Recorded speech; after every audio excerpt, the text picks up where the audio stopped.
Hello everyone, I'm Katrina and I'm a little bit of a guilty reader. There's a couple of things I'm ashamed of.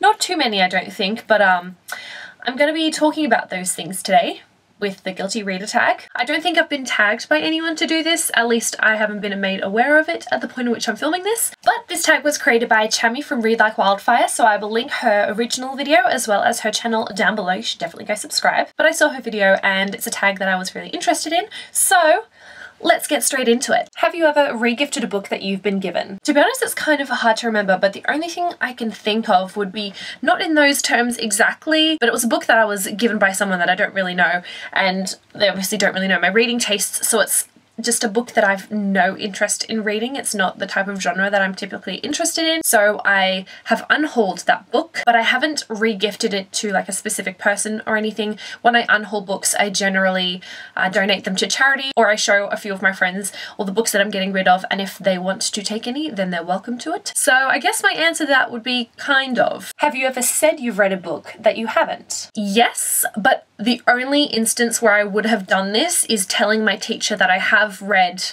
a required reading and I haven't. Obviously, I don't really want to openly admit that in class, but there have been several occasions where I have pretended that I read the book that we were required to read for my English class and I had in fact not read it. In 99% of those cases I would have tried to read it but just didn't end up finishing it because it was just such a drag that I couldn't do it, or I ran out of time, whatever reason. I didn't end up finishing the book, and if I'm ever asked if I've read it, more likely than not I will say yes and hope that they don't ask me a specific question. Have you ever borrowed a book and not returned it? I'm fairly confident in my saying that I don't think this has ever happened. I'm fairly sure that I've returned everything that I've borrowed from a friend, even from a library. If it was super late, I've still ended up returning it at some point. This past week, I did return a book that I borrowed from a friend 2 years ago. In the past few months, it had really been eating away at me because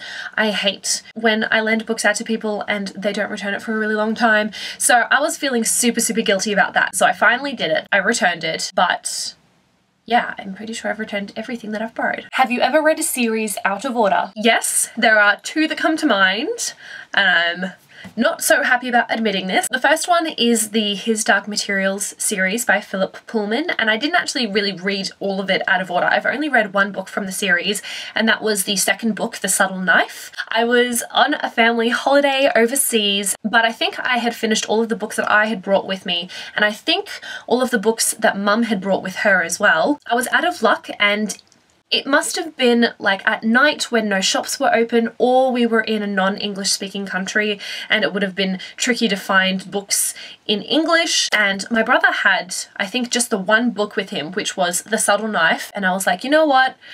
I'm just gonna read it.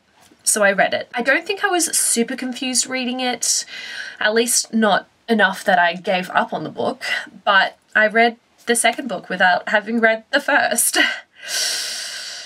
Yeah. And the second one is Harry Potter. I know, right?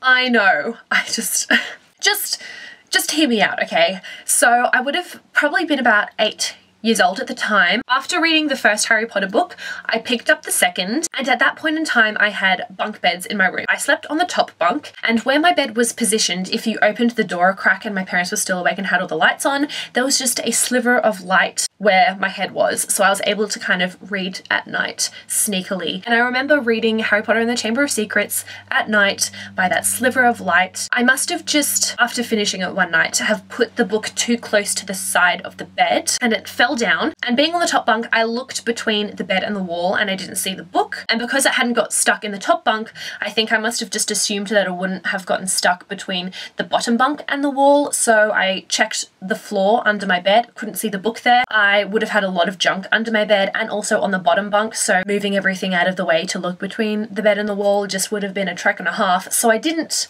end up looking between the bottom bunk and the wall. That was the only copy of Harry Potter and the Chamber of Secrets that we had in the house. And instead of doing the rational thing of going to my local library or my school library or asking my parents to get another copy because I'd magically lost Harry Potter and the Chamber of Secrets, I just skipped the second book and continued on with Harry Potter and the Prisoner of Azkaban.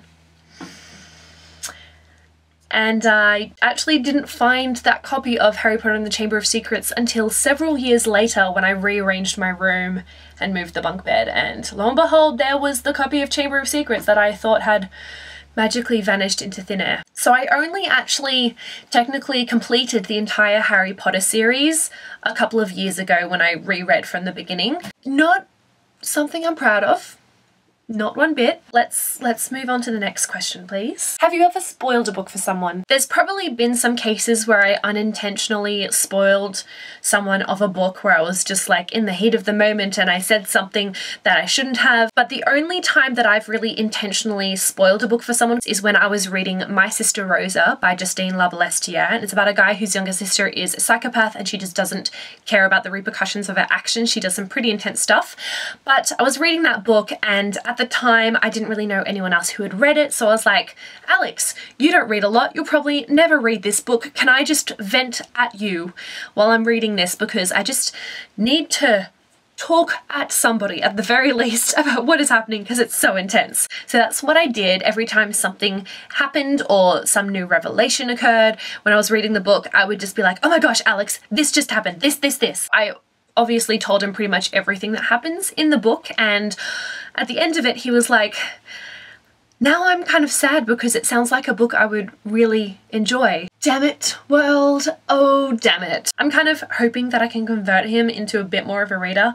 I've lent him a few books that he's really enjoyed, and every so often I will buy him books in the hopes that he will read it and love it and magically become an avid reader, but it doesn't quite happen. So when this happened and I'd spoiled him and it was a book that he really liked the sound of, my poor heart, I felt so bad. Have you ever doggy-eared a book? Yes, I have doggy-eared several books, I think. When it comes to required readings for school, I really don't care about the book. I generally don't care about finishing it, so I'm sure there have been several times where I've doggy-eared pages. Have you ever told someone you don't own a book when you do? There's always one question I forget to answer when doing tag videos. So here we are, a few hours later. Crappier lighting. I apologize. But no, I don't think I have. The only instance where I think I would reasonably lie about this and say I don't own something when I do is if someone's asking me if I own it so they can borrow it and I don't trust them to lend books to them. I only really lend books to people that I know treat their books well, or I know that they're aware of how particular I am and they won't treat my books badly. If I don't really know them, then I might not admit to it, but I don't think I've actually done it, because even if I think that I will deny, if they ask me the question, I feel bad lying to them, so I just say that I do have it. That's definitely happened a few times. Yeah, I don't think I have lied. There might be one occasion, but I can't think of a specific time. Have you ever told someone you haven't read a book when you have? To be honest, I don't think I've ever said that I haven't read a book when I actually have. I don't really feel the need to lie about that, even if it's a book that I'm kind of ashamed of reading. But even still, I don't think I've ever read a book that I feel ashamed to admit that I've read. So no. Have you ever skipped a chapter or section of a book? Another little story time, and the memory that's coming to mind is also Harry Potter related, so let's go. When I was younger, I had some pretty poor reading habits. One of which was before starting a book or after reading just a couple of pages, I would turn to the back of the book, I would open it up, and I would read the last page. Yeah.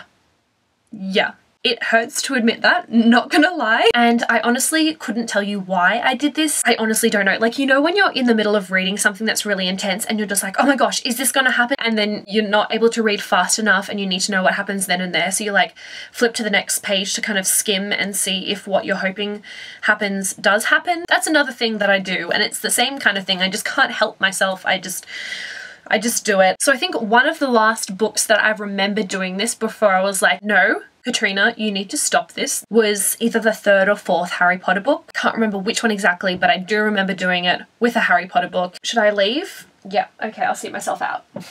That's something that I used to do. I'm happy to say I don't do that anymore. But in terms of like skipping chapters or sections in books, for example, ones that have multiple points of view or any like additional tangents or any footnotes, I read them all. If I read a book, I read every single word that is in that book. I think my only real exception to this is when I read Jane Eyre, and I tried to skim read it. I was not having a good time. I got through halfway, tried to skim read it, couldn't even do that, so I just kind of gave up and then read the last chapter of the book so I could kind of get a gist of the ending because I had to read it for school. So that's probably the only time I've ever skipped a section, because even though I used to read the end of a book first, I would still read all of it.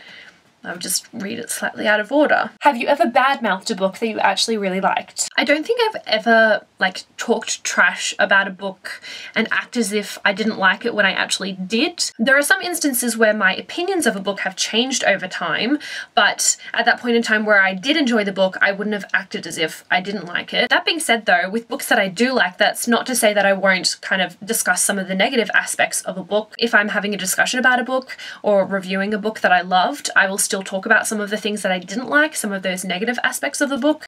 But in terms of bad-mouthing a book and pretending that I don't like it, I don't think I've ever done that. So that is the Guilty Reader book tag. I hope you guys enjoyed this, me admitting to some of the shameful things I have done. I'd like to say I'm more happy with who I am as a reader now. I think I've kicked some of those really bad habits. It was painful, those memories resurfacing when I saw the questions of this tag. But in terms of people I tag, I'm going to tag Kassie from Miss Sassy Kassie, Red from Little Red Reader, Piera from Piera Forde, Francina Simone, and Zoe from readbyzoe. If any of you guys are interested in doing the tag as well, then definitely feel free to do so. I will have all the questions in the description, and don't forget to take a look at Chammy's original video. But I guess I'll wrap up this video, so thank you guys so much for watching, and I'll see you very soon with a new video. But until next time, I'll talk to you in the comments. Bye!